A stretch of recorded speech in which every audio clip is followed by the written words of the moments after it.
de hoje, o Severino Celestino, ele veio de longe, ele veio quase do outro lado do Brasil. Ele veio estar para Paraíba, para estar aqui conosco, viajou longe, ele e a esposa dele, para nos dar essa oportunidade.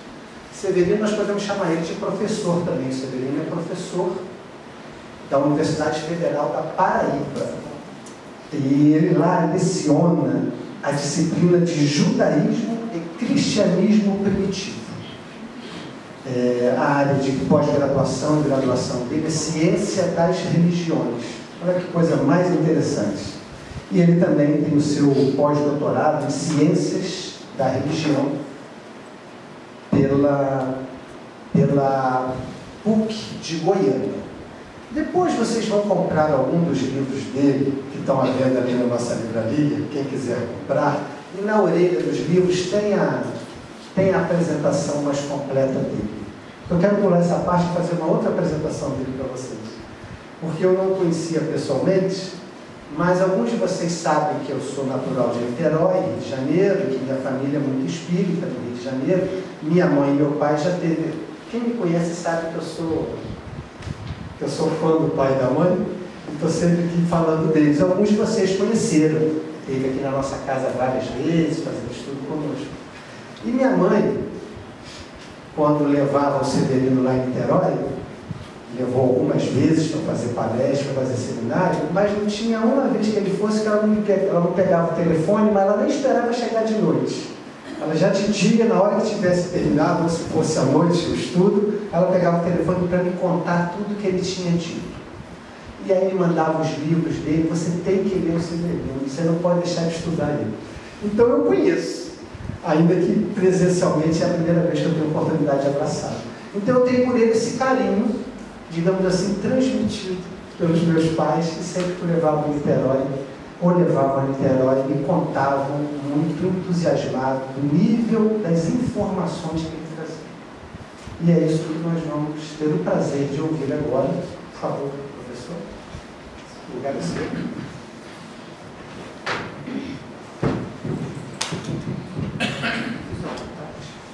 Eu vou sentar ali. Boa noite, meus queridos irmãos. Jesus, com a sua luz, com a sua misericórdia, com o seu amor, esteja conosco esta noite, amanhã à tarde, amanhã à noite e sempre. Estamos aqui realmente muito felizes. Eu tive a grata satisfação de conhecer o Laércio, da dona Eleni, que era uma criatura doce. Essa é a classificação que eu tenho para ela. Ela me tratava com carinho, assim, que eu ficava, como nós dizemos lá no Nordeste, encabulado. Né? Porque ela tratava, ela e seu Mineu, sempre nos respeitava muito, tinha maior carinho. E vocês sabem que coincidência não existe. Né? Quando ele me falou ali que era filho de Dona Eleni, eu tive assim, uma espécie de sentimento de emoção, que parecia que eu estava vendo ela junto de nós, e eu creio que ela estava conosco para coroar a nossa alegria de estar aqui com vocês. O ser humano é carente de conhecimento. O ser humano é carente de luz, de paz, e nunca foi tão carente como está agora. Então nós estamos, hoje e amanhã, vamos conversar com vocês. E essa frase que está em João 8:32, que eu usei esse? Essa, agora aumentou mais um pouco, não foi? Ótimo. Essa frase de Jesus eu considero uma das maiores frases que a gente pode ter em torno de religião, em torno de vida, em torno de busca. Porque a verdade liberta realmente. O desconhecimento nos escraviza. Né? Quando Moisés fala da criação do planeta, ele usa uma expressão do hebraico chamada Osher, que significa trevas. Que as trevas cobriram os abismos do planeta Terra antes de Jesus chegar. E com uma palavra só, Deus resolveu o problema quando ele disse: vai rir ouro, ou seja, exista luz. E a luz chegou, e a luz veio para destruir as trevas. Por isso que Jesus disse: eu sou a luz do mundo. E Emmanuel diz assim: Jesus é a luz do princípio, porque em suas divinas mãos repousam os destinos da humanidade. Jesus recebeu de Deus, numa comunhão fraterna e maravilhosa, a direção desse planeta, para cuidar de nós. E eu sou egrégio, eu sou teólogo, como vocês sabem, eu sou egrégio da Igreja Católica. Hoje era para eu estar celebrando por aí afora, mas eu fui colhido pela doutrina espírita para como celebrar com vocês. Você vê que a vida é engraçada, né? Mas não foi fácil para mim abraçar o espiritismo. Eu não sou espírita porque me disseram que eu precisava ser, que era necessário que eu fosse. Eu sou espírita por opção, por racionalidade, por conhecimento e por convicção. É por isso que às vezes as pessoas dizem assim: eu já fui espírita. Não existe ex-espírita. O espírita é sempre espírita. Se ele deixar de ser espírita é porque nunca foi. Ele pode até dizer: eu já fui, mas porque ele não chegou a ser envolvido pela luz, pela consciência, pela liberdade e conforto e consolo que essa doutrina libertadora dá a cada um de nós. Eu fui passivo de uma obsessão terrível nos anos 70, 79, 80, que foi uma das fases mais difíceis da minha vida e não desejo para ninguém. E foi através da doutrina espírita, que eu não queria nem saber, né, porque eu era católico, apostólico romano, ortodoxo e assim meio fanático. Que coisa pior para um religioso é ser fanático. É tanto que hoje o espiritismo, eu acho que quem é espírita nunca pode ser fanático. Eu hoje sou um espírita convicto e já estou pedindo licença à espiritualidade. Se eu tiver que voltar ao planeta Terra, eu nasci numa família espírita, porque foi difícil para mim trocar o chip de católico para botar um chip de espírito. Foi difícil, eu passei 3 anos lutando contra essa possibilidade, porque eu estava, era igual a música do Gonzaguinha, era um lado carente dizendo que sim, e essa vida da gente dizendo que não. Era algo que eu queria negar e não conseguia. Então, depois de 3 anos que eu lutei para... Eu era um espírita e eu me considerava espiritórico, uma mistura de espírita com católico. Então eu ia para o centro pegar na quinta e na sexta, e no domingo eu ia me limpar na igreja me confessando. E começava tudo de novo, sabe por quê? Porque quando eu ia para a missa, com todo respeito, eu não conseguia dormir. Eu só dormia quando eu ia para o centro. Era um contrassenso, a minha cabeça dava assim uma espécie de nó. Eu dizia: meu Deus, como é que eu vou conciliar isso? E aí eu parti para buscar a verdade. E eu fiz uma prece, mesmo sem merecer, eu pedi a Deus e a Jesus que se o Espiritismo fosse o meu caminho, que ele tinha que ser através do Evangelho. Porque eu jamais seria espírita sem Evangelho. Não existe Espiritismo sem Evangelho. Jesus é nosso eixo. Ele não pode sair do nosso centro, do nosso roteiro, da nossa luz. O resto, gente, o que vem depois é complemento. É iluminação para a gente ficar mais próximo dele. Então eu pedi a ele que me desse uma luz, que se não fosse eu consegui comprar, adquirir o Evangelho segundo o Espiritismo, mas ainda era aquela coisa forçada. Então quando eu pedi a Jesus uma luz, eu fui na minha Bíblia. Eu não peguei o Evangelho segundo o Espiritismo. Eu abri um texto do Evangelho de Marcos, capítulo 9, versículo 38, que eu disse: se o Espiritismo não for o meu caminho, Jesus, você tem que me dizer, mas se for, por favor, me ajude. Porque eu levei 14 anos de obsessão ininterrupta, sem poder comer, sem poder dormir. Eu fui obsediado por 3 entidades suicidas e comecei a ouvi-las nas angústias, dizer assim: você quer ficar bom? Pule de cabeça para baixo do apartamento onde você mora, que você vai ficar bom. Cheguei a esse ponto. Então eu já não via as coisas como deveria ver. Então não foi fácil.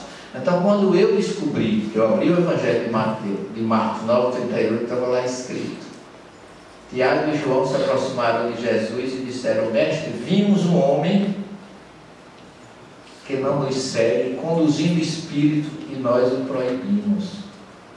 Ao que Jesus respondeu: não devias ter proibido, porque quem é por mim não pode ser contra mim. Então isso para mim foi a luz que eu esperava, porque se fosse o espiritismo algo inconcebível, Jesus teria dito: fizesse muito bem. Mas ele disse que aquele que conduz os espíritos, aquele que orienta os espíritos, aquele que assiste os espíritos necessitados de qualquer natureza, que está com Jesus. E a partir daí as cobranças vieram, e eu fui buscar respaldo naquilo que eu conhecia. Eu fui estudar hebraico, porque eu já tinha grego e latim no seminário. E a minha esposa me aconselhou: você não vai estudar hebraico, porque eu começava a ver as Bíblias, como eu vou resumidamente mostrar para vocês o porquê, como nasceu em mim. Eu já era pesquisador da minha área odontológica, porque eu costumo brincar, eu sou dentista nas horas vagas. Não é?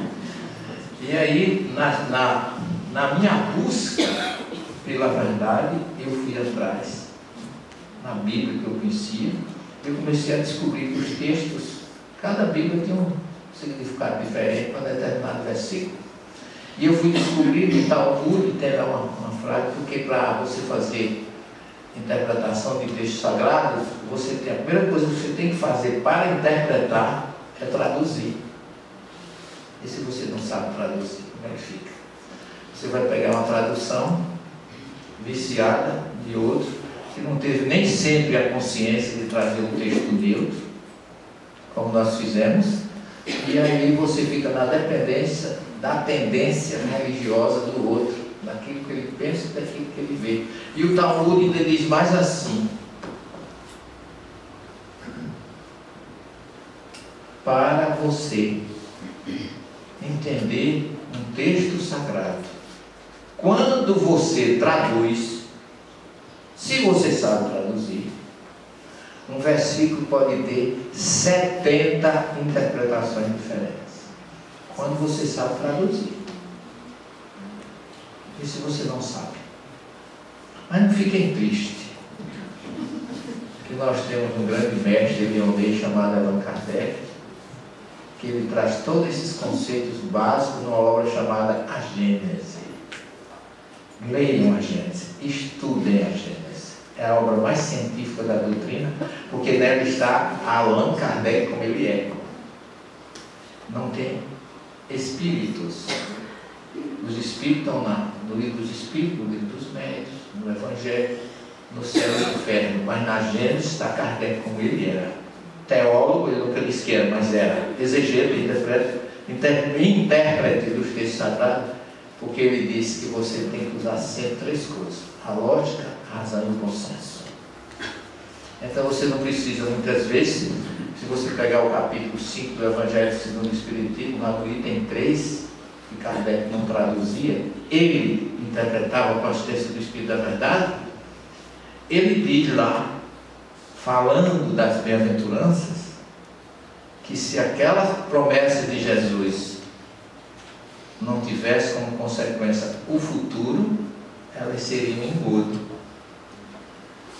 Então Kardec não traduziu, mas ele viu que Jesus não podia chamar de bem-aventurado quem era órfão, viúvo, lutado, escravo e oprimido pelos romanos. E nisso consiste o grande desentendimento, a falta de interpretação do Sermão do Monte, pelo causa da primeira palavra que traduziram erradamente.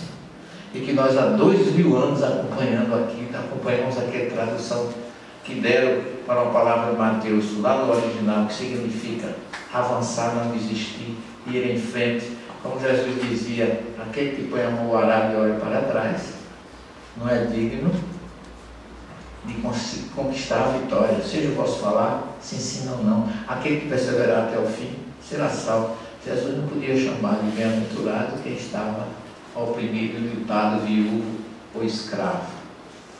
A mensagem do sermão é: Não desista, não enfrente. Existe um reino material opressor, que é humano, mas existe um reino espiritual libertador, que é o reino dos céus, que é o mundo espiritual. Essa é a promessa de Jesus: força, coragem diante de qualquer dificuldade. E a gente fica com aquela ideia que parece que a gente tem que sofrer para ser feliz. E Kardec diz: não concebemos que seja necessário sofrer para ser feliz. Mesmo assim, diz Kardec, argumenta: por que é que uns sofrem mais do que outros? Se é preciso sofrer, mesmo se fosse admitido que alguém precisava sofrer para ser feliz, por que é que uns sofrem tanto? Uns nascem na desgraça, outros na riqueza, na opulência e no poder. Alguma coisa estaria errada. Se Deus é justo, o correto não é esse caminho. Por isso que Kardec tem que ser sempre o nosso roteiro nessas situações. Então eu vou mostrar resumidamente, porque a gente não tem tempo mesmo, se a gente fosse conversar sobre isso. Era 3 dias de dedo no ouvido e mais tarde de novo. Mas a gente vai adiantar, pensar algumas coisas, porque o espírita é inteligente. A doutrina nos faz ser. Porque é a doutrina da lógica, da razão e do bom senso. A gente não aceita qualquer coisa. Né? E o trabalho que eu faço, graças a Deus, ele só tem um efeito mais positivo porque eu faço para os espíritas. Se eu fosse fazer o que eu faço na Igreja Católica, eu já estava excomungado. Eu já não sei se vocês já tiveram a oportunidade de dar aula para pastores protestantes sobre reencarnação. Já tiveram essa experiência? Eu já tive. Não desejo para ninguém. Certo? Porque eles são fixados. Não é? E eu arranjei um apelido assim nos bastidores, que todo aluno bota apelido. Os pastores, não eram nossos alunos, eles também botavam apelido em mim, porque o professor é sempre a vítima, né? É um contra todos, ou um a favor de todos, né? E eles me chamavam de 666. Para quem não sabe, é o número da besta apocalíptica. É um número que tem que ter peso, esse número. Eu acho que para mim até qualquer 0,5 já resolvia, já sou muito alto. Mas vamos em frente, porque a gente vai trazendo e vai mostrando por quê. E os espíritas não têm dificuldade de entender o porquê. Né? Quando você vai analisar os textos dos originais, aí você vai ver o porquê. A gente tem que analisar e fazer o que Kardec diz: usar a lógica, a razão e o bom senso. Se eu perguntasse a vocês, essa água que está ali, isso aqui é água, né?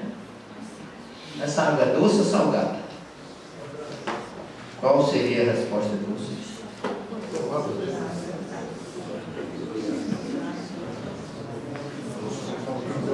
Doce? Salgada? Olha como está vendo a diferença de opção, né? O que é que as mulheres dizem? O que é que eu estou perguntando às mulheres? Depende. Porque mulher é fogo. E se for espírita e advogado, aí pode correr.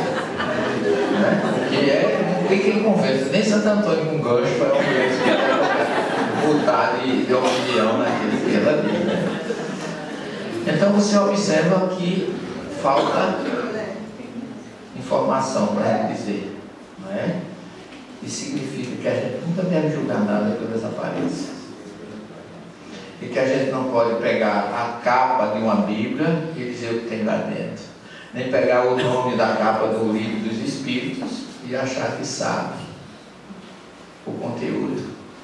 É por isso que eu digo, Bíblia não é um livro para ser usado como companheiro de axila, né, fechado. Nem como muita gente usa ela na sala aberta, no Salmo 91, né, assim. E outros usam também aquelas Bíblias maiores para botar conta de água, de dor. As contas do mês usam como arquivo, não é? E fica achando que conhece. E não é bem por aí. Quando eu pergunto se essa água é doce ou salgada, você vai dizer assim, você vai precisar primeiro perguntar, isso é rio ou é mar? Seria um parâmetro para você ter uma ideia de me responder, porque você não pode dizer, o máximo que você pode dizer assim, dizer, olha, me falta argumento ou informação para eu dizer se é doce ou salgado. E aí eu vou dar mais um pouquinho dessa informação para vocês.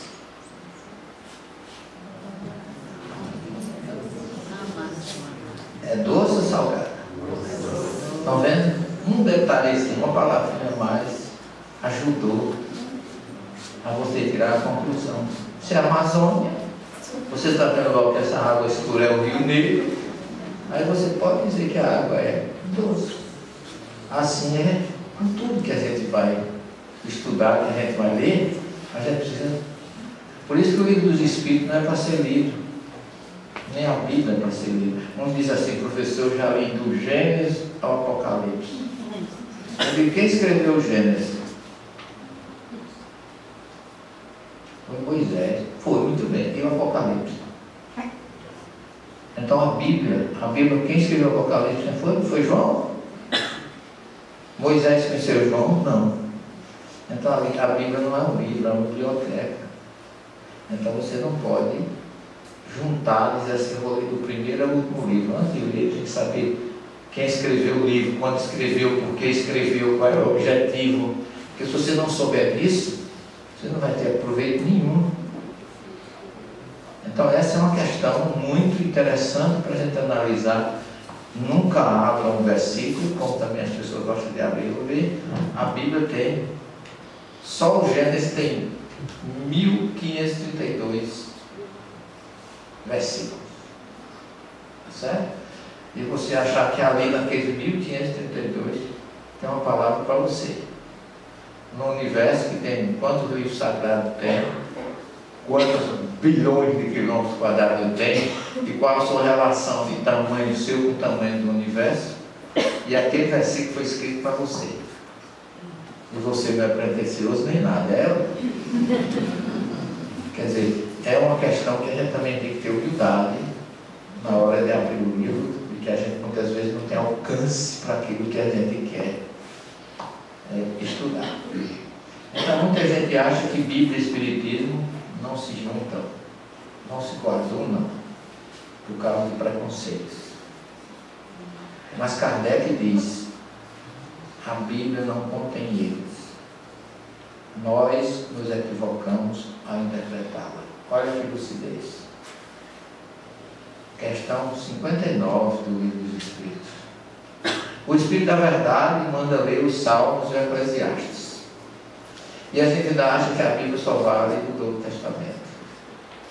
Quando o Espírito da Verdade manda ler, e quando o próprio Jesus, de Mateus 5,17, que não veio destruir a Torá nem os profetas.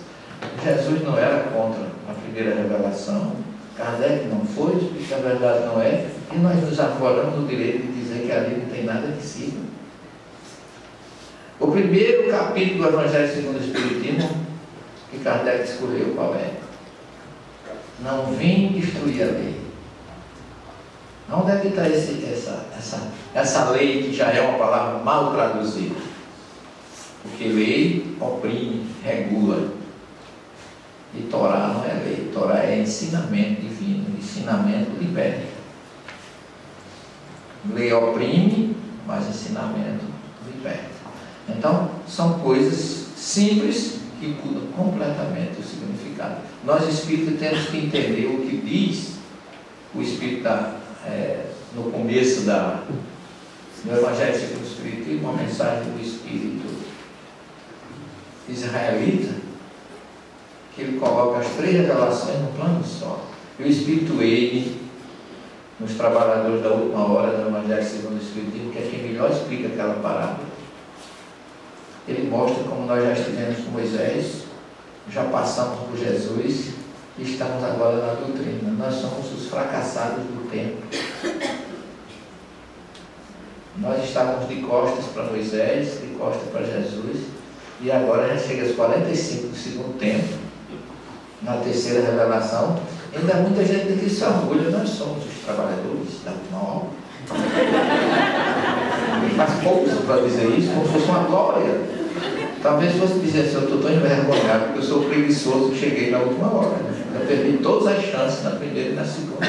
E o Espírito Israel diz assim, Moisés iniciou a obra, Jesus continuou e o Espiritismo arrematará. Então são 3 revelações, cada uma veio a seu tempo, compatível com aquele povo daquela época. Por isso que a linguagem é diferente. O que Moisés ensinou lá no Sinai, muita coisa não serve para nós hoje, porque já passou, foi para aquele momento.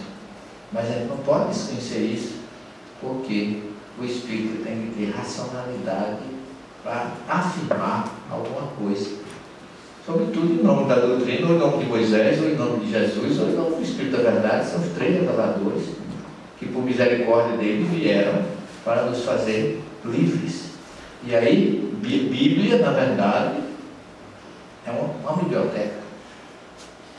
São 73 livros, 66 na protestante, 73 na católica e 39 na judaica.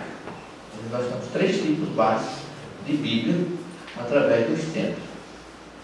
E quando você começa a fazer uma pesquisa nesse sentido, você vai observar, essa é uma Bíblia católica, da editora Maria, que eu usei muito como seminarista, era a minha Bíblia preferida. Mas as traduções, lamentavelmente, né? Então você tem essa Bíblia, aí você vai abrir outra, você encontra essa Bíblia, Mensagem de Deus, que é uma Bíblia católica das edições de Loyola, que já tem outros tradutores, já tem outros estudiosos em português. Não vá perdendo a conta, porque vai aparecer mais. Bíblia Face, outra Bíblia do Centro Bíblico Católico. E se você abrir a primeira página dessas Bíblias, cada uma afirma que ela tem a tradução mais correta. Assinada sempre por um cardeal, que é a autoridade eclesiástica, né? A Bíblia Viva é uma Bíblia protestante do mundo cristão, de 1999, tudo em português. Eu tenho 23 Bíblias em português, e tenho a Bíblia hebraica, em grego e latim. Eu tenho 26 Bíblias. Para você saber qual é a que está com a razão, você tem que ir sempre ao original. Então, essa Bíblia, a editora Vozes de Petrópolis, é uma Bíblia católica, do Rio de Janeiro, e é uma Bíblia também que tem todas elas, a gente fica perdido, porque você não sabe qual confiar. Nossos irmãos protestantes gostam muito da Bíblia de João Ferreira de Almeida, que essa daqui é uma delas. Almeida, olha o que tem aqui embaixo, dá para ler lá atrás? Não, eu vou ler para vocês. Revista e corrigida. Toda a edição de João Ferreira de Almeida vem assim. Por quê? Porque João Ferreira de Almeida foi um pastor português que traduziu a Bíblia para o português, e que só o Novo Testamento que ele traduziu, ele completou mais de 2.000 erros na sua tradução. Então eles não chegaram ainda na tradução final. Então eu acho até mais coerente. Revista e corrigida, vai sempre atualizando, senão não vai nunca terminar. Né? De qualquer forma, deixa uma interrogação sobre realmente quando é que vão terminar. Eu gosto dessa Bíblia, a Bíblia de Jerusalém, é em português também. Ela tem, por que é que eu gosto? Ela tem 73 livros. Para referência e pesquisa, ela é boa, mas a tradução dela não é essas coisas. De uma edição para outra, ela também muda. E diz que foi traduzida por católicos e protestantes, para fazer essa espécie mais de harmonia. Mas ela tem coisas, se você chega no primeiro livro de Samuel, capítulo 28, no encontro de Saul, o rei Saul, procurando Samuel, o sacerdote Samuel, que ungiu Saul, rei de Israel, que já tinha morrido, que na verdade é uma reunião mediúnica na Bíblia, no livro de Samuel. Quando Saul pergunta para a pitonisa, para a médium, que vês? Ela, lá no texto original, está escrito assim: Aniroê, eu vejo, Hailoim Shekalá, eu vejo um Deus que sobe. Os tradutores, a Bíblia de Jerusalém, que é uma das melhores, diz assim: eu vejo um espectro que sobe. O que é espectro? Fantasma. E a Bíblia diz assim: eu vejo um demônio que sobe. para dizer que a reunião mediúnica tinha Satanás no meio. Porque de vergonha nem de escrúpulo, e coloca lá embaixo. No texto original, traduzido por Espectro, eles colocam, lá no original está escrito Elohim. Elohim é Deus, porque traduz Elohim por Espectro. Não é uma falta de absolutamente uma coisa dessa? Então você começa a entender as tendências dos tradutores. Isso não significa que esse meu trabalho é para destruir a Bíblia. Não, porque eu respeito a Bíblia como código moral. Se a gente tivesse até hoje, se a humanidade vivesse os 10 mandamentos, imagina a sociedade não matando, não roubando, não adulterando, não levantando falso testemunho, não desejando a mulher do próximo, como era esse planeta? A gente ia dispensar justiça, polícia, a gente ia dispensar muita coisa. E a gente não viveu ainda os 10 mandamentos. Está lá na primeira revelação.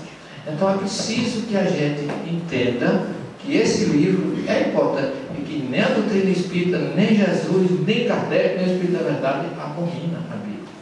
Ela é um livro que eu digo a você, sou espírita, eu pesquiso muito fenômeno mediúnico, mas o livro que tem mais fenômeno mediúnico no planeta Terra chama-se a Bíblia. Porque se não fosse um médium chamado Abraão, médium audiente, que ouviu uma voz que dizia, em hebraico, ler, lerá. Ler é do verbo hará, que é caminhar. Ler é o imperativo afirmativo, vai ler. Lerá é a contração de ir para você mesmo. Como é ir para você mesmo? Vai para dentro de ti. É o que está lá no original. Em outras palavras, reformula-te. Então a primeira mensagem que criou a Bíblia, o livro sagrado mais lido do mundo, é através de um fenômeno mediúnico chamado clareaudiência de Abraão, que ouviu uma voz do mundo espiritual mandando ele primeiro mudar. Então a primeira mensagem do planeta é reforma íntima, que originou a primeira revelação. Na segunda, João diz no deserto da Judéia, Tachazu, que é do verbo voltar, voltai-vos, bate chuvar para dentro de vocês mesmos. E está chegando o dia do Senhor, prevendo a chegada do Cristo. Então, Abraão viu que ele precisava se reformular. João Batista disse que o povo precisa se reformular intimamente para receber Jesus. Então, primeira revelação, reforma íntima. Segunda revelação, reforma íntima. E a terceira, o livro dos Espíritos, tem como base a reforma íntima. Não mudou nada, gente. Mudou só o povo, o entendimento de cada época. Na primeira, na segunda e na terceira. E o pior, a gente estava na primeira, na segunda, ainda está na terceira, ainda com preguiça de ir para frente. Anda esperando, não sei por quê. Ainda diz, eu vou reencarnar na outra, eu faço isso. O cara que tem a casa para varrer, deixa para varrer amanhã. É uma coerência. Então a gente precisa entender a necessidade de não sermos letárgicos, né? Isso é letargia, né? Nós vamos adiantar um pouquinho. Essa é a Bíblia de tradução ecumênica, que diz que foi feita por católico, protestante e judeu, que eu acho que judeu não participou dessa tradução. É uma Bíblia da CNBB. Se chama tradução ecumênica porque eles estavam tentando dar uma arrumada na casa para balancear as diferenças. Concorda? Porque senão não tinha esse nome. Tá certo? Essa Bíblia é a Bíblia dos Testemunhos de Jeová. Vocês conhecem? Tradução do Novo Mundo das Escrituras Sagradas, do nosso irmão Testemunho de Jeová. Olha o que essa Bíblia coloca no famoso Deuteronômio 18, lá no texto original delas, ela coloca assim: quando tiveres entrado na terra de Jeová teu Deus, não aprenda a fazer abominação. E lá embaixo ela coloca assim: ou alguém que prenda outros com encantamento, ou alguém que vai consultar um médium espírita. Quando eu li isso aí, ou esse rapaz não tinha mãe para botar isso aí. Porque, gente, essas duas palavras foram criadas por Kardec. há 160 e poucos anos atrás. Como é que podia estar na Bíblia? Foi escrito há 3.600 anos. Será que é tendenciosa essa tradução? Eu tenho minhas dúvidas, eu não sei vocês. Agora, nós, como somos reencarnacionistas, a gente tem um conforto. O cara que colocou isso aí, no mínimo, vai ter que reencarnar para tirar, é ou não é? Porque isso é algo abominável, né? A tendência aí está bem palpável, bem patente. E aí você observa, o texto original é isso aqui. Eu coloco isso aqui, sabe por quê? Não é para me mostrar para você. É porque, se lembra da história que eu falei, que mulher, espírito e advogado é mistanado? Porque o espírito desacredita em tudo. E o espírito elástico diz assim: nós pegar a nova verdade que aceitar a mentira. Está lá dentro dos médios, né? Assim. Quando eu comecei a lançar meu livro, uma colega da universidade, espírita e advogada, ela me perguntou assim: Celestino, eu soube que você vai lançar um livro. Eu vou. E é um livro que tem hebraico. Eu digo, é. Ela pergunta que ela me fez: eu posso confiar no hebraico do teu livro? Essa é pergunta de mulher, espírita e advogada, é ou não? E eu, porque na hora eu fiquei até... Eu digo, pelo amor de Deus, olha o que essa mulher contou para mim. Aí as pessoas dizem assim: tu ficasse com uma pulga atrás da orelha. Eu digo, não, eu fiquei com um urubu sentado aqui atrás da orelha. Porque como é que eu ia provar que o que eu estava colocando era verdadeiro? Aí eu fui estudar com um judeu que revisou o meu livro, testificou tudo. Fui no Espiritismo Via Satélite em Salvador, para mostrar, foi da minha casa, e depois nós traduzimos o Gênesis juntos, 5 anos. E eu tenho até uma notícia mais ou menos boa para vocês, que faz 10 anos que eu viajo a Israel todo ano, e eu criei um grupo, uma família, lá, vizinha de Tel Aviv, mãe, filho, 2 filhos, o esposo e mais 2 pessoas comigo. Nós, nos últimos 5 anos, nós conseguimos traduzir o Livro dos Espíritos para o hebraico. Está para ser lançado já, se Deus quiser, brevemente. Eu estou em Israel agora no próximo mês de novembro. A gente vai ter a última reunião, já está revisado, corrigido, para a gente devolver Jesus para a terra dele como ele realmente é. Mas esse é um assunto para a gente conversar. Só uma notícia assim de Enem, né? Isso aqui é o texto que eu coloquei aqui, a palavra rua em hebraico, que é rua em hebraico é espírito. Essa palavrinha aqui, essa amarelinha, rua é sopro, espírito. E que nesse texto todinho você não encontra. Se você pegar essas 3 letrinhas, você não vai encontrar em nenhum, mesmo sabendo hebraico, você não vai encontrar nesse texto em canto nenhum. O que mostra que Moisés não condenou o espiritismo, porque nem existia. Então não aceite quando vocês ouvirem alguém falando isso, né? Porque muita gente diz assim: o senhor é espírita? Já leu Deuteronômio 18 como se aquilo fosse. Eu digo, li não, quem leu foi você, eu estudei, porque se você tivesse estudado, não estava fazendo essa pergunta. Porque não tem base nenhuma, não tem absolutamente nada a ver. O Deuteronômio 18 é um livro judaico. O Espiritismo é uma doutrina cristã. Com todo respeito aos nossos irmãos judeus, Moisés estava falando para judeus na planície do Sinai, não estava falando para espírito. Eles vinham do Egito, idólatras, politeístas, cheio de vício, e Moisés estava regulamentando o que eles tinham que fazer. Vocês chegarem lá na terra, não aprendam a fazer abominação daquele povo. O que é que nós espíritas temos a ver com isso?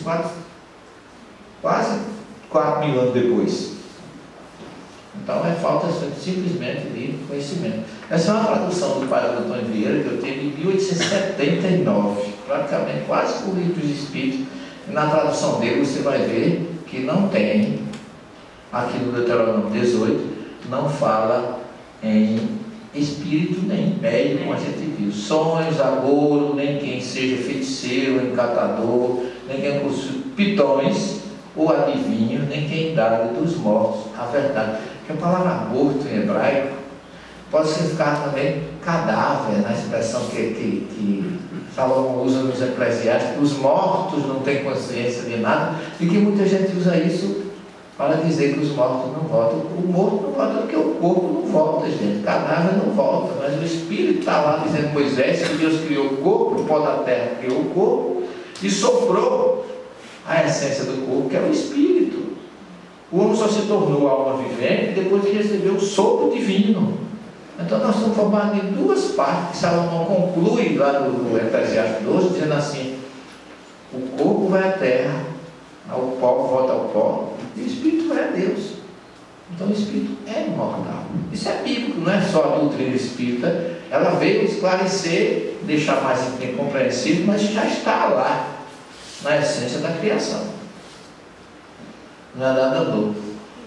Por que existe tanto tipo de Bíblia? Porque as pessoas, cada um faz sua tradução.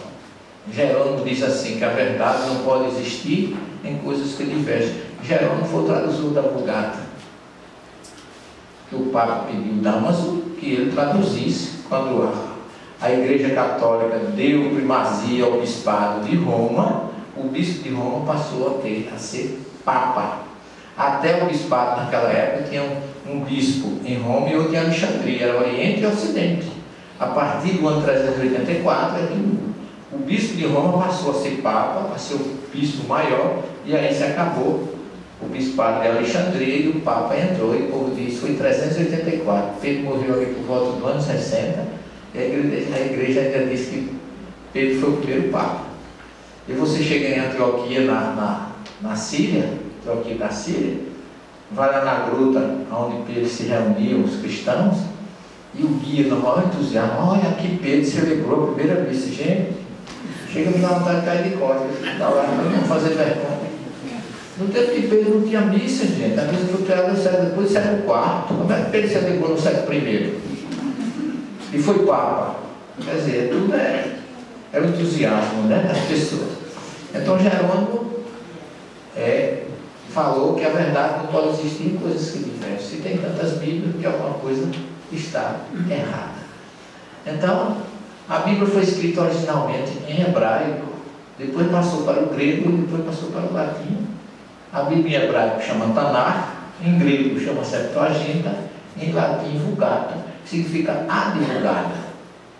Que Jerônimo foi quem fez essa tradução durante 20 anos lá em Belém. Toda vez que eu vou a Israel, eu visito lá o local onde ele fez esse trabalho. Em hebraico ela é masculino, o Tanakh, em grego Septuaginta, e em latim Vulgata, advogada. Que ele juntou o Velho e o Novo Testamento num livro só, que só existia o primeiro em hebraico. No século III a.C., que só existia o hebraico, mas então como é que você pode traduzir com um significado só e achar que resolveu o problema? Essa é a grande dificuldade. Isso aqui ficava antigamente o farol de Alexandria, e a ilha de Faro ficava aqui atrás, hoje é uma península, onde eles traduziram a 70, a famosa tradução dos 70 em Alexandria.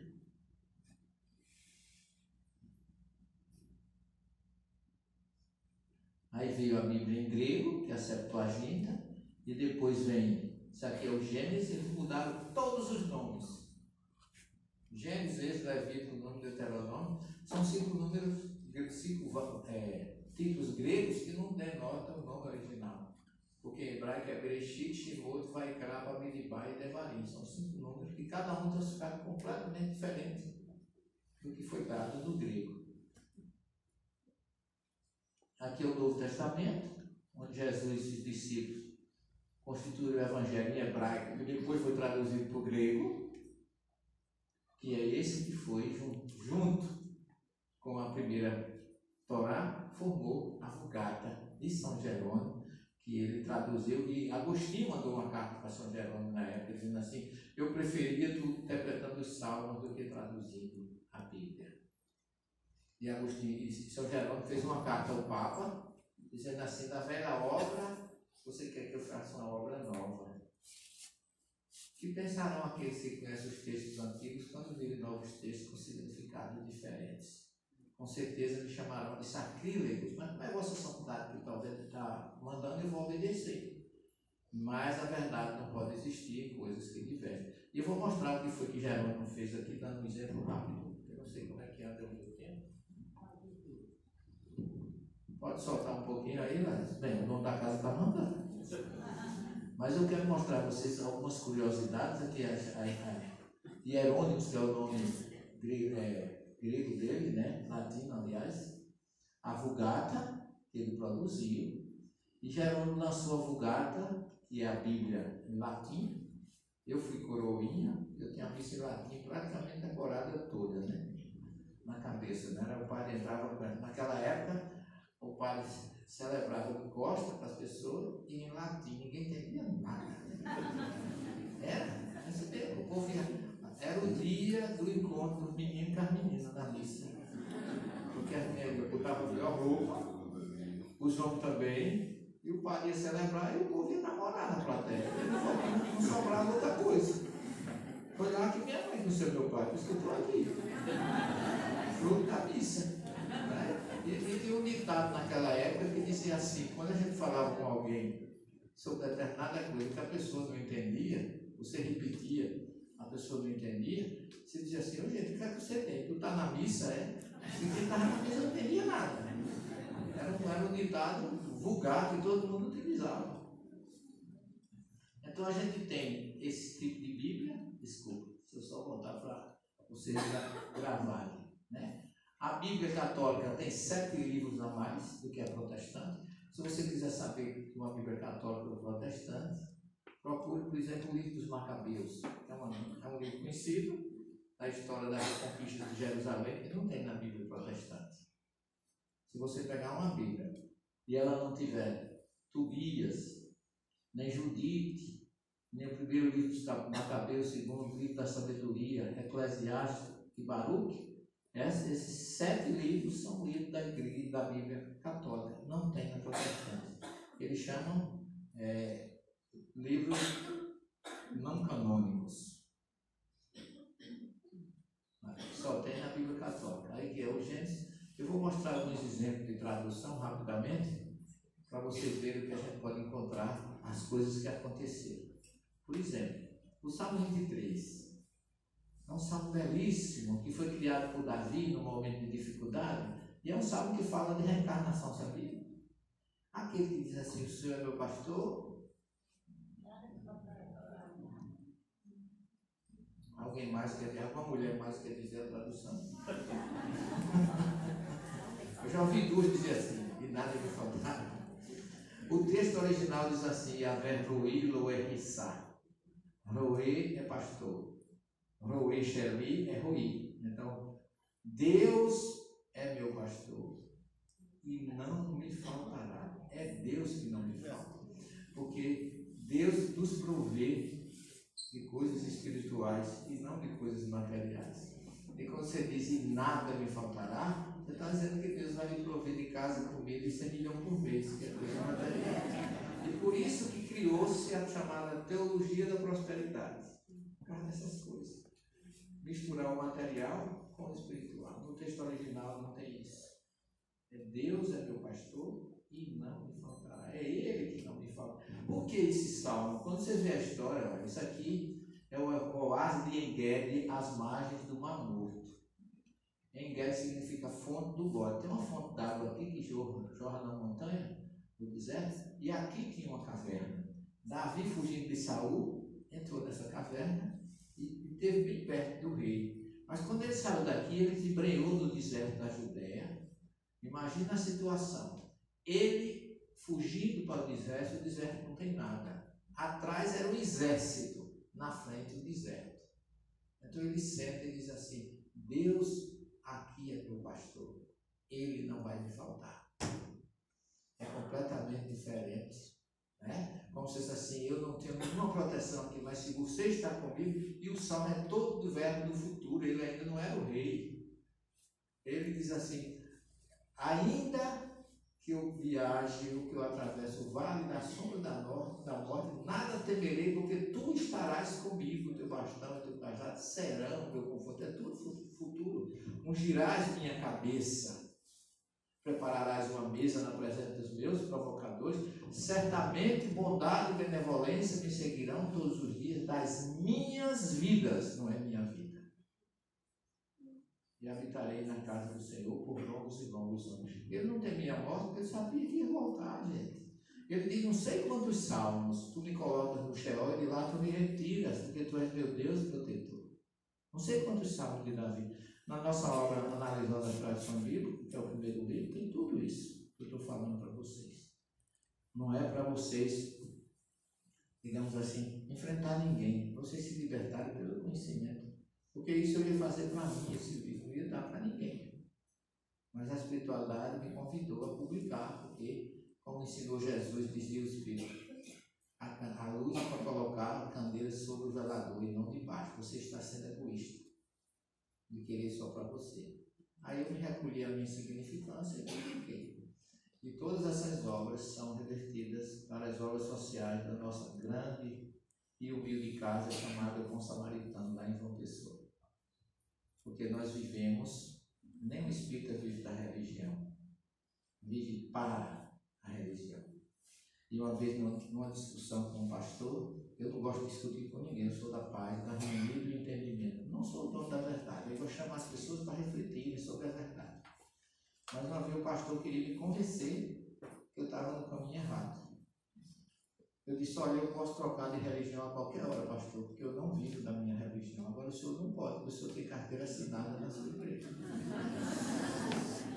Então o que faz eles me respeitar é exatamente isso. Eu não vivo da minha religião. Eu disse a ele: olha, o espírita não tira da igreja para botar no bolso, não, tira do bolso para botar na doutrina. Nós não vivemos, eu vivo do meu salário. Eu, graças a Deus, tenho meu salário de professor, mesmo que fosse qualquer salário, mas não iria jamais precisar. E você fez curiosamente, quando eu comprei, quando nós conseguimos adquirir a sede da nossa casa com os recursos do livro, eu registrei no meu nome e fiz doação para a casa. Quando eu fui fazer doação do cartório, o dono do cartório não queria passar por fazer isso. Ele protestando, ele não entendia, estava entendendo o que eu queria fazer. Eu disse: o senhor está acostumado a ver o povo tirar da igreja, está no bolso. Porque as pessoas confundem e misturam essas coisas. E Jesus ensinou muito bem: dá a César o que é de César e a Deus o que é de Deus. Então o Salmo 23 é um salmo de vitória, né? Isso aqui é o Mar Morto, aqui é o oásis de Engedi todo. É um local assim indescritível. Aí eu coloco, imagina na aula dos pastores, eu botei isso aqui.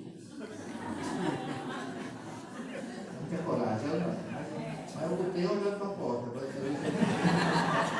Qualquer coisa, sobrava uma saída, né?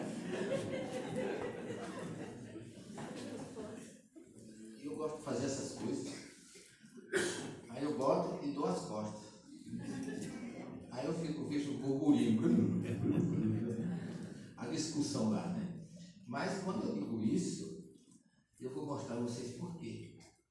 Né? Quando aquele filme 10 Mandamentos passou pela Record, lá em João Pessoa, no dia que Moisés abriu o mar do povo passar, no outro dia eu recebi mais de 20 telefonemas para ir para a televisão, para a SBT, para todas as filiadas lá da cidade, para falar sobre Moisés atravessando o Mar Vermelho. Porque eu sou da sexta religiosa, qualquer coisa eu dei todas as desculpas possíveis lá, não fui.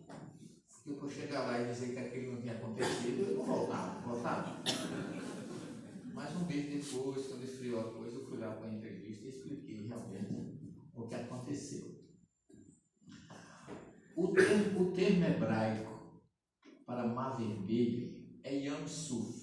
Yam Suf, em hebraico, é Lago dos Juncos.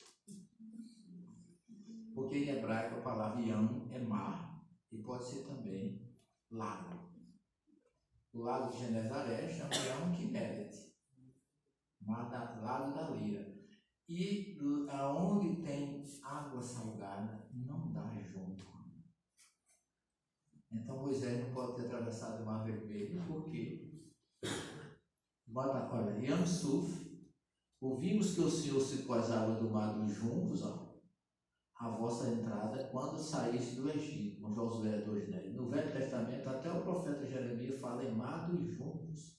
O Novo Testamento diz sempre Mar Vermelho. Mas os originais falam em Mar do Junco. E o junco é aquele capim que eu mostrei para vocês. Está aqui, ó. Aqui você sabe. Agora, se eu perguntar se você sabe, é doce ou salgado? Você tem que dizer que era doce. Porque tem junco. E o junco é aquele capim que faz o papiro no Egito. Para se escreveu muito nesse. E esse aqui é o mar que chama Mar Vermelho. Cadê o junco daqui? Esse aqui é o Golfo de Acaba. Aqui fica a Arábia Saudita, depois Jordânia, depois Israel. E aqui essa foto eu tirei do lado do Egito. Que você vê 4 países assim no mesmo ambiente. Então, esse Golfo de Acaba não tem junco. E por onde ele atravessou? Será que atravessou? E se atravessou, não foi por aqui. Porque o original fala em Yam Suf, que é Mar do Junco. Olha aqui, ó. Ele saiu naquela época. Estão vendo aqui, ó, o Mar Vermelho. Isso aqui é o canal de Suez. E hoje, mas antigamente não tinha canal de Suez aqui. Tinha os lagos, ó. E ele atravessou por aqui, gente. Com a influência da maré, às vezes a água subia um pouco, mas quando a maré baixava, ficava seco. Não tem dificuldade nenhuma. Por que é que os egípcios se atolaram? Porque aí vinha lama, os carros não conseguiram passar. Mas não que ele abriu o mar, aquela muralha de um lado, os filmes fazem isso com a gente, chama a gente de demente. Eu não sei se vocês já assistiram. Não sei se vocês já assistiram. Quem assistiu Covardes aqui? Covardes, né? Covardes tem lá Paulo e Pedro pregando no Coliseu de Roma. Gente, o Coliseu foi construído, terminou no ano 80. Paulo morreu em 60, eu acho que ele reencarnou e foi fazer o Coliseu. Quer dizer, são efeitos e erros de continuismo que não cabem, tá certo? Então, essa com relação aos 10 mandamentos, não sei se vocês assistiram aquele de Cecil B. que era 4 horas de intervalo, e Charlton West fez Moisés. Naquela época criaram o Sonsormonte, que era aquele som, quando Moisés abria aquela voz dele de FM 97.5, arrepiava até as paredes do cinema. Só que tem uma coisa lá dizendo, quando Moisés está conversando com Deus, diz assim: como é que eu vou conversar com o faraó? Ele diz que Ali Haash Fataini, eu sou incircunciso dos lábios, que significa que Moisés era gago. Como é que Charlton West tem uma voz daquela de 97.5 se ele era gago? Quer dizer, são coisas que a gente, pela história, você vê o que é que esse povo faz. Aquela placa dos 10 mandamentos vem toda com o nome errado. Não tem um nome correto dos 10 mandamentos em hebraico. Ninguém procura um professor de hebraico, nada, para fazer a coisa como tem que ser feita. Aí a gente passa por demência, né? E como se fosse realmente, e não conhece, ainda dá o atestado de desconhecimento. Então isso aqui, olha, isso aqui é um texto que fala que quando Moisés desceu do Sinai, ele trazia nas suas faces 2 raios de luz. Está aqui, ó, Êxodo 34, 29 a 31. Caram, em hebraico, é raio de luz. Que são essas minoridades. Como o hebraico não tem vogal, aí Jerônimo, coitadinho, com a boa vontade dele todo, quando ele foi traduzir Caram, ele botou 2 ais, botou 2 eis. Ele ficou querem. Só que Caram é raio de luz, mas querem, em hebraico, é chifre. Aí, quando fizeram a estátua de Moisés, erro de tradução. Isso aqui foi Michelangelo que, pegando o texto, pegou o texto traduzido por Jerônimo e colocou que o pobrezinho tinha 2 chifres na cabeça. Isso está na igreja de São Pedro Acorrentado, lá em Roma, para quem quiser ver. E quando foi na Idade Média que a igreja descobriu, aí queriam destruir a estátua de Moisés, que foi assim, isso é feito em mármore, Carrara. Isso aqui é difícil, isso é um trabalho que quando ele terminou, disse que ele bateu, fala Moisés. E a igreja queria destruir só por causa do chifre. Não, deixa o rapaz com o chifre mesmo, mas tem que morrer. Vivo, não mata o rapaz só porque ele tem 2 chifres. Aí eu lembro de um colega dentista, cadê o ortodontista? Você é? Um colega que disse que chifre é como dentadura, né? Dói no começo, mas não acostuma, né? Deixa ele ficar com isso aí pela ciência, né? Olha aqui o que ele colocou. Et ignorabat, code cornuta esse face sua. Foi baseado nisso que Michelin colocou 2 chifres. Então, são inúmeros os casos. E eu já recebi e-mails de pessoas dizendo que não, o senhor faz essa guerra toda, mas é sinônimo. E eu digo, e agora raio de luz é sinônimo de chifre? Eu não vou querer nenhum raio de luz no primeiro. Aqui é o Coliseu, aqui é bem pertinho do Coliseu. Ali Roma é fácil de andar, porque é uma cidade, apesar de ser antiga, é uma cidade que é fácil. Então, junto do Coliseu, tem uma igreja chamada Igreja de São Pedro Acorrentado. O altar dessa igreja lá dentro é onde está a estátua de Moisés, para quem quiser conferir o que eu estou dizendo. Porque eu vou atrás, onde tem novidade eu vou buscar. Olha essa tradução de João Ferreira de Almeida. Porque em verdade vos digo que até que o céu e a terra passem, nenhum jota ou tio somente-irá da lei, sem que tudo seja cumprido. Mateus 5,18. Vocês estão vendo aqui que eu grifei J e tio? Porque Jesus nunca podia ter dito isso. Porque no hebraico não tem nem tio nem J. Não existe, quer dizer, o tradutor se esquece de adaptar. Existe a menor letra do alfabeto, que é o Iude. Então ele tinha que dizer, não passará um só Iude, e lá embaixo colocar no rodapé Iude, a menor letra do alfabeto hebraico. Aí a tradução estaria correta. A lei do Senhor é perfeita e reconforta a alma. Esse é o Salmo 18, 8, que é essa tradução da Bíblia da editora Ave Maria. Essa mesma tradução na editora Vozes diz: a lei do Senhor é perfeita, restaura a alma. Reconforta é a mesma coisa que restaura. Aí eu peguei outra Bíblia, no mesmo salmo, aí tem a lei do Senhor é perfeita e refrigera a alma. Uma restaura, outra reconforta, outra refrigera. É o mesmo salmo, gente. Veja bem. Aí eu digo, vou procurar outra. Essa daqui foi a Bíblia Pentecostal, João Ferreira de Almeida. A outra diz assim: a lei do Senhor, que é imaculada, converte as almas. Reconforta, refrigera, restaura e converte. Não mudei não mudei de salmo, é o mesmo texto. Já vai com 5 verbos diferentes. Para ver, essa daqui é a Bíblia do Peregrino. Padre Antônio Pereira de Figueiredo, de Lisboa. Tem mais. Essa daqui é engraçada. A lei do Senhor é perfeita, ela devolve a nossa alma as forças perdidas. É a mesma tradução. Bíblia viva. Olha essa aqui, tem uma que é curiosa, eu dou risada. Essa daqui, ó. A lei do Senhor é perfeita, devolve a respiração. Faz coisa do pneumologista, é uma. Não é uma coisa, não é um crime que fazem isso com o texto. Essa é a Bíblia do Peregrino, que todo mundo dá mau valor a essa Bíblia. Eu não dou. A lei do Senhor é perfeita, conforto para a alma. A lei do Senhor é perfeita, faz a vida voltar. É o mesmo salmo, não mudei de salmo, essa Bíblia de Jerusalém.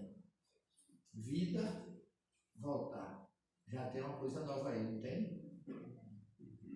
Agora vamos ver a tradução ecumênica. A lei do Senhor perfeita, ela dá a vida. Aí eu desisti de procurar outro, porque começou a repetir, mas não trazia nenhum, dizia algo racional. Aí eu fui para o texto original. Pronto, agora ninguém me engana mais, que está o certo. Pode ler aí para ganhar tempo. Olha, eu vou fazer uma tradução bem rápida, só para vocês terem uma ideia do que é que Davi queria dizer. Torá de Yahvé temimá. O ensinamento de Yahvé é perfeito. Mishbat nefesh. Mishbat, chuve ou shavat, é do verbo chuve, que é o verbo voltar. Mishbat é uma dinâmica da volta, é aquilo que vai e aquilo que vem.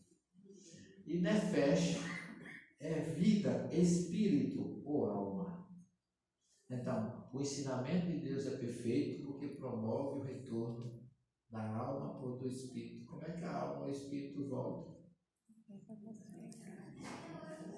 Reencarnando. E você observa que na sequência ele diz assim: o testemunho é do Yahvé Neemaná. O testemunho de Yahvé é verdadeiro, Makmat Pet, porque transforma o simples em sábio. Como é que o simples se transforma em sábio? Através da lei do progresso, pela reencarnação. Não existe nenhuma tradução em português assim. E você vai lá e vai descobrindo que tudo isso é omnubriado ou escondido, porque não tem interesse, a grande maioria não tem interesse. Então o texto correto é esse. E só para a gente fechar, eu passo por tanta coisa interessante na vida, né? A gente faz. Isso aqui é a nossa criação, aqui, ó. E formou Yahvé Elohim et Hadam, o homem, a farinha Hadamá, do pó da terra, soprou em suas narinas, Lenefesh, um sopro de vida, Mishbat Haim, vida em hebraico não é singular, é plural. Então a gente não é criado por uma só existência. Daí porque múltiplas existências. A tradução é essa: sopro de vidas e não sopro de vida. O homem se tornou alma vivente. A Bíblia condena o espiritismo, mas a gente já sabe que não. Eu não vou justificar porque não tem negócio. Depois de tanta coisa, às vezes as pessoas, quando a gente começa a mostrar isso, o cara não quer escutar, não, ele vai embora porque não tem argumento para contradizer isso. Por isso que é importante a gente ir no texto original. Eu faço isso para dar uma resposta a mim. Por isso que eu digo que eu sou espírita por convicção e por conhecimento. Ninguém vai impor nada, sobretudo aqueles que não têm suporte. Eu às vezes digo para alguns, mas como é que você tem coragem de dizer o que você está dizendo? Você não tem certeza. Eu sei que você não tem certeza do que você está dizendo. Eu ministrei um curso, sou pegador aqui lá no grupamento de engenharia de uma pessoa, e você sabe que os militares, eles são muito rígidos, questão de horário. O curso começou 8 horas, terminou meio-dia. Só que o nordestino, depois de 11h40 da manhã, ele já está ficando com hipoglicemia, ele já fica pensando no almoço, a fome chega mais cedo. E eu saí meio-dia, eu terminei o curso. Quando eu saí, Laércio, meu carro estava trancado. Eu digo, mas meu Deus, na hora da fome, quem trancou meu carro? Aí me chega um cidadão, 1,80m, diz assim: o senhor é o professor Celestino? Pois não, eu pensei que ele fosse tirar alguma dúvida lá do curso. Mas perguntando se eu era, ele tinha que me conhecer, não fazer essa pergunta. Isso não é porque eu sou o pastor fulano e tal, aí começou, sou da igreja tal, e eu vim falar para o senhor. O senhor lançou um livro acabando com a Bíblia, um livro herético, ele botou assim. Eu digo: o senhor leu a nossa obra, pelo contrário, ela tem na contracapa dizendo, refletindo a essência da mensagem bíblica. O que eu faço é exatamente salvaguardar aquilo que muita gente quis deturpar. Mas quando a gente começa a argumentar, contra-argumentar, ele não gosta de ouvir. Aí ele diz assim: o senhor pode me ouvir? Eu digo: bem, na hora da fome é melhor ouvir do que falar, né? Eu digo: pois não, pode falar. Aí o doutor arrumou assim no quarto e disse assim: eu vou lhe dizer porque é que eu não gosto dos católicos. Os católicos, aí eu fiquei pensando, ele vai sobrar para mim essa história. Ele começou pelos católicos com um disfarce. E eu já comecei, eu digo, vai parar em mim. Aí depois que ele disse, Nossa Senhora morta, ele disse, vocês, ele alto e eu baixinho. Estou dele assim na minha cabeça, ele disse, vocês espíritas, vivem todos os dias nas casas de vocês, falando com os mortos. Aí eu olhei para ele assim, ele foi falando, eu já fui pensando, né? Aí ele disse assim, e o senhor pastor, o senhor faz o quê? Ele disse, eu sigo a Jesus. Eu digo, tá morto faz 2 anos.